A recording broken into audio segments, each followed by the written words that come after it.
तो दोस्तों, क्या आप भी ऑयल एंड गैस इंडस्ट्री जैसे कि रिफाइनरी और पेट्रोकेमिकल कंपनी में जाने के लिए प्रिपरेशन कर रहे हैं या फिर कोई भी नई अपॉर्चुनिटी के लिए इंटरव्यू का प्रिपरेशन कर रहे हैं? तो याद रखिएगा कि किसी भी इंटरव्यूअर के द्वारा कन्फाइंड स्पेस एक ऐसा टॉपिक है जिस पर हर बार सवाल पूछा जाता है।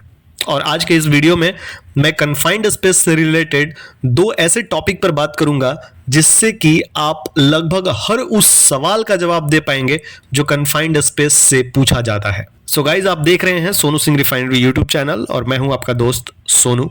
तो चलिए वीडियो को शुरू करते हैं।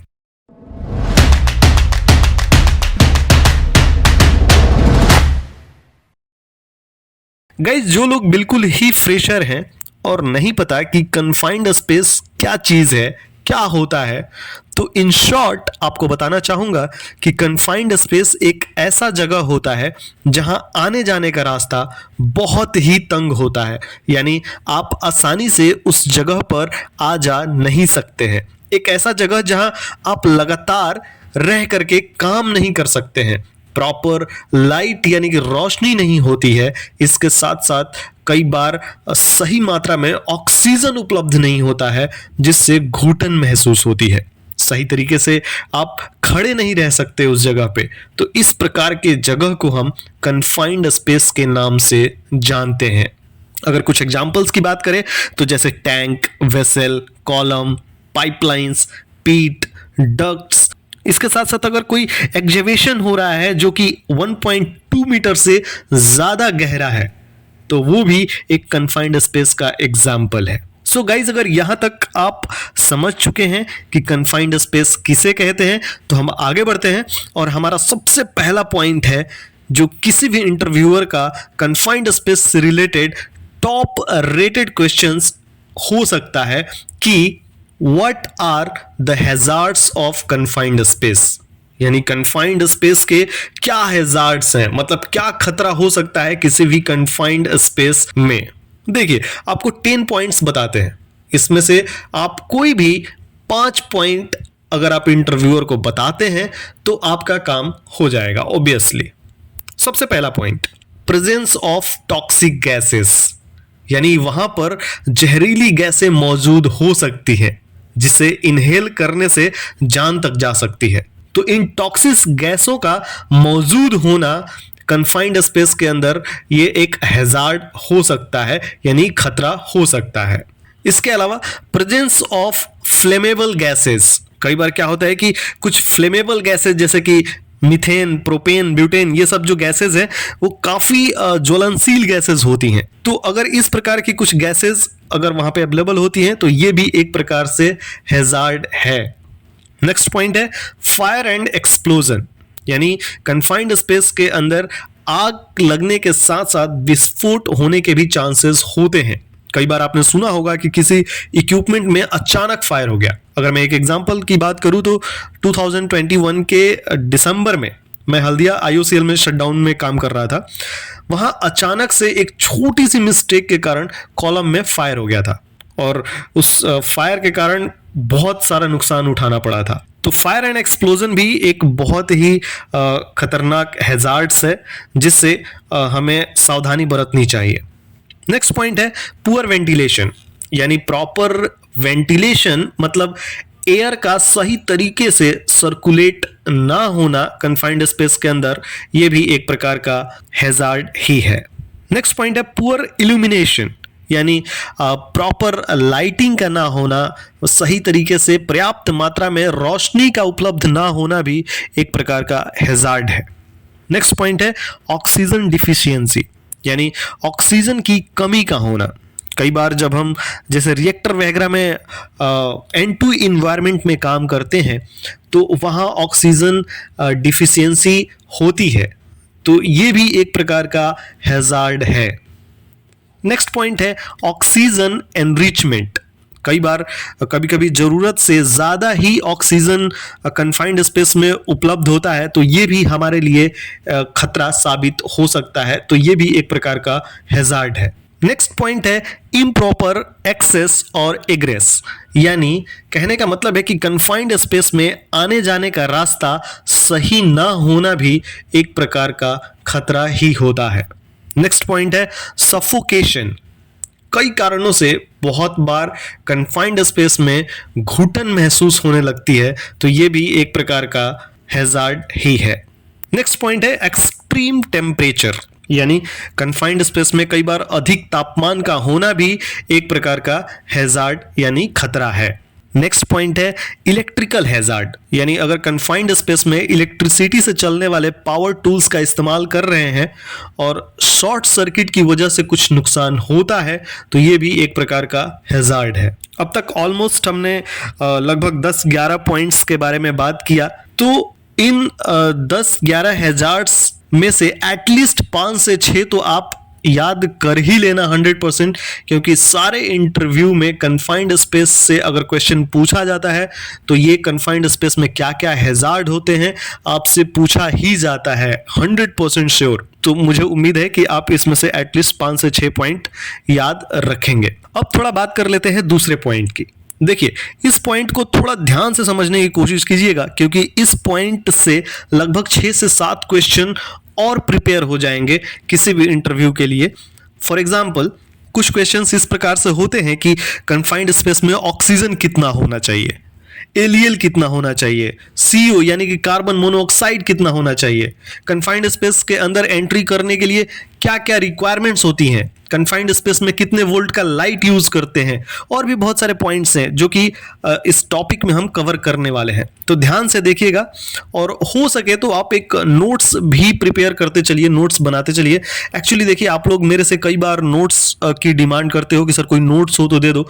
मैं एक्चुअली बड़ी मुश्किल से वीडियो ही प्रिपेयर कर पाता हूं, नोट्स बनाने का टाइम मिल नहीं पाता है। तो अगर आप लोग साथ साथ वीडियो देखने के बाद अगर थोड़ा सा टाइम निकाल कर नोट्स भी बनाते चले, तो आपका एक प्रकार से फ्यूचर के लिए एक नोट्स प्रिपेयर हो सकता है। तो मैं उम्मीद करता हूं कि अगर आप लोग थोड़ा सा टाइम निकाल कर नोट्स भी बनाएंगे तो और भी बेहतर रहेगा आपके लिए। चलिए, तो हमारा पॉइंट है what are the precautions of confined space. बहुत ही सिंपल पॉइंट है, what are the precautions of confined space, यानी किसी भी कन्फाइंड स्पेस में काम करने के लिए क्या क्या सावधानी बरतनी चाहिए। सो देखिए, सवाल बहुत सिंपल है लेकिन इसके बहुत सारे पॉइंट्स हैं, तो बड़े ध्यान से समझने की कोशिश कीजिएगा। और very first point is you must have a PTW, that is permit to work, यानी किसी भी काम को शुरू करने से पहले उसका परमिट होना बिल्कुल ही लाजिम है। ये पॉइंट हर बार एलएसआर यानी लाइफ सेविंग रूल्स में भी डिस्कस किया जाता है कि जब तक आपके पास किसी भी काम का पर्टिकुलर परमिट ना हो तो काम ना करें, चाहे जो कुछ भी हो। तो सबसे पहला पॉइंट यही है कि आपके पास जो भी काम आपको करना है उसका परमिट ऑब्वियसली होना चाहिए। और next point is confined space permit और सर्टिफिकेट और ऑथराइजेशन, यानी किसी भी कन्फाइंड स्पेस में काम करने के लिए उस इक्विपमेंट का पर्टिकुलर परमिट होना चाहिए, या फिर आप परमिट कह लें या सर्टिफिकेट कह लें या फिर ऑथराइजेशन कह लें। यहां आप कंफ्यूज मत हो, क्योंकि हर कंपनी में अपने अलग अलग रूल्स के आधार पर अलग अलग नाम रखते हैं। फॉर एग्जांपल के लिए मैं आपको बताता हूं, अगर आप कुवैत के केएनपीसी में काम करोगे तो वहां पे आपको कन्फाइंड स्पेस ऑथराइजेशन मिलता है। जी हाँ, और वही अगर आप अबू धाबी के एडनॉक के किसी प्लांट में अगर आप काम करते हो तो वहां पे कन्फाइंड स्पेस का सर्टिफिकेट होता है। और वही अगर आप सऊदी के किसी प्लांट में काम करते हो तो मोस्टली वहां पे कन्फाइंड स्पेस का परमिट होता है। तो ये जो चीज है वो ऑलमोस्ट एक ही है, कन्फाइंड स्पेस परमिट या कन्फाइंड स्पेस सर्टिफिकेट या फिर कन्फाइंड स्पेस ऑथराइजेशन। तो ये पर्टिकुलर इक्विपमेंट का डॉक्यूमेंट आपके पास होना ही चाहिए। और very next point is confined space training, यानी किसी भी कन्फाइंड स्पेस में काम करने से पहले आपको प्रॉपर ट्रेनिंग जरूर लेना चाहिए। उस ट्रेनिंग में आपको प्रॉपर बताया जाता है कि किसी भी कन्फाइंड स्पेस में किस प्रकार से एंट्री करना है, कैसे काम करना है और क्या क्या सावधानी बरतनी चाहिए। बिना ट्रेनिंग के अगर आप कन्फाइंड स्पेस में एंट्री करेंगे तो कई बार लोगों को लिटरली बता रहा हूं कि पता नहीं होता है कि कन्फाइंड स्पेस में एंट्री कैसे किया जाता है। मैंने बहुत सारे लोगों को देखा है कि कन्फाइंड स्पेस में जाने से पहले मैनहोल में सबसे पहले गर्दन डाल देते हैं। बहुत ही गलत तरीका है ये। कन्फाइंड स्पेस में एंट्री होने के लिए कभी भी गर्दन नहीं डालना है, पहले सबसे पहले आपका पैर अंदर जाता है। तो ये सब चीजें छोटी छोटी चीजें हैं जो कि आपको ट्रेनिंग के अंदर क्लियर होती हैं। तो इसीलिए कन्फाइंड स्पेस में काम करने से पहले कन्फाइंड स्पेस का ट्रेनिंग जरूर से जरूर अटेंड करना चाहिए। और next point is gas testing. किसी भी कन्फाइंड स्पेस में एंट्री करने के पहले उसका गैस टेस्ट करना बहुत ही जरूरी होता है, लाजिम होता है, जिससे हमें 3 से 4 चीजें पता चलती हैं, जैसे कि ऑक्सीजन लेवल, यानी किसी भी कन्फाइंड स्पेस में काम करने के लिए ऑक्सीजन का कितना लेवल होना चाहिए, कितना परसेंटेज होना चाहिए, यह पता करना बहुत ही जरूरी है। क्योंकि किसी भी कन्फाइंड स्पेस में एंटर करने के लिए ऑक्सीजन का जो परसेंटेज होता है वो 19.5% से लेकर के 23.5% तक होना चाहिए। और जो हम गैस टेस्ट करते हैं वो नॉर्मली आपका 20.9% के आसपास ऑक्सीजन लेवल हमेशा मेंटेन देखा जाता है। नेक्स्ट है CO, यानी कार्बन मोनोऑक्साइड कितना ppm है। तो एटलीस्ट 30 ppm तक होना चाहिए, इससे ज्यादा नहीं होना चाहिए। अगर LEL यानी कि lower explosive limit of hydrocarbons की बात करें तो ये लेस देन 5 ppm होना चाहिए। एंड नेक्स्ट है H2S, यानी अगर H2S की बात करें तो H2S 0 ppm होना चाहिए, बिल्कुल भी H2S नहीं होना चाहिए। तो यहां से 4 चीजें हमें पता चली। ऑक्सीजन लेवल जो 19.5 से लेकर के 23.5% तक होना चाहिए, CO यानी कार्बन मोनोऑक्साइड 30 ppm तक होना चाहिए, और LEL वो 5 ppm तक होना चाहिए, एंड H2S 0 ppm होना चाहिए। ये 4 बहुत ही वेरी इंपॉर्टेंट चीजें हैं, आपको याद रखना चाहिए। ये हर बार किसी न किसी इंटरव्यू में पूछ ही लिया जाता है, इन चारों में से कोई पॉइंट।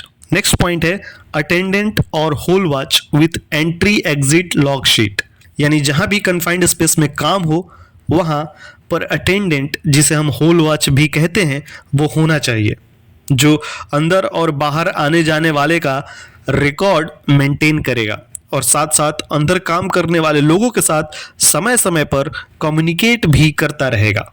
प्रॉपर कम्युनिकेशन के लिए उसके पास हॉर्न या फिर विसल भी होना चाहिए, एंड कभी कभी इमरजेंसी के लिए उसके पास टॉर्च वगैरह भी होना चाहिए। नेक्स्ट पॉइंट है प्रॉपर वेंटिलेशन, यानी एज पर वेंटिलेशन प्लान उस इक्विपमेंट का प्रॉपर वेंटिलेशन होना चाहिए। For example, as per equipment volume at least 20 cycle per hour air circulation minimum होना चाहिए किसी भी इक्विपमेंट के लिए। नेक्स्ट पॉइंट है प्रॉपर एक्सेस एंड एग्रेस, यानी कन्फाइंड स्पेस में आने जाने का रास्ता बिल्कुल ही क्लियर होना चाहिए ताकि आने जाने में कोई परेशानी ना हो। नेक्स्ट पॉइंट है प्रॉपर इल्यूमिनेशन, यानी कन्फाइंड स्पेस में जहां हम काम करने वाले हैं वहां प्रॉपर लाइट वगैरह की व्यवस्था होनी चाहिए। उसके लिए हमें 24 वोल्ट के लाइट का इस्तेमाल करना चाहिए।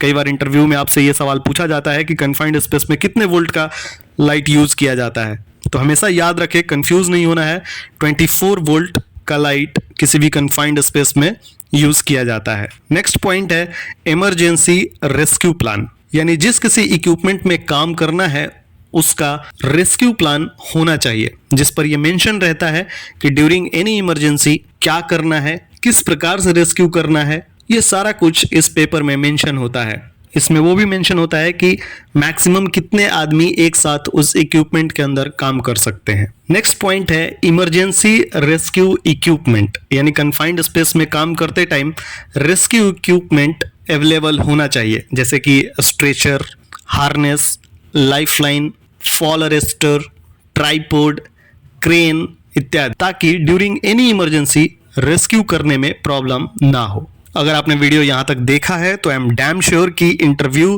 के दौरान कन्फाइंड स्पेस से रिलेटेड क्वेश्चन के हर सवाल का जवाब आप दे पाएंगे। और अभी भी अगर कुछ डाउट हो तो कमेंट करके आप बिल्कुल भी पूछ सकते हैं। अगर आप पहली बार मेरी वीडियो देख रहे हैं तो चैनल को सब्सक्राइब करके बेल आइकन जरूर प्रेस कर देना ताकि आगे आने वाली वीडियोस का नोटिफिकेशन आपको मिलता रहे। और अगर वीडियो अच्छा लगा हो तो लाइक करो, दोस्तों के साथ शेयर करो और मुझसे बातचीत करने के लिए इंस्टाग्राम या फिर फेसबुक पर सोनू सिंह रिफाइनरी पेज को भी फॉलो कर सकते हो। तो जल्दी मिलेंगे किसी और नए वीडियो में, तब तक के लिए अपना ख्याल रखें, स्वस्थ रहें, सुरक्षित रहें। धन्यवाद।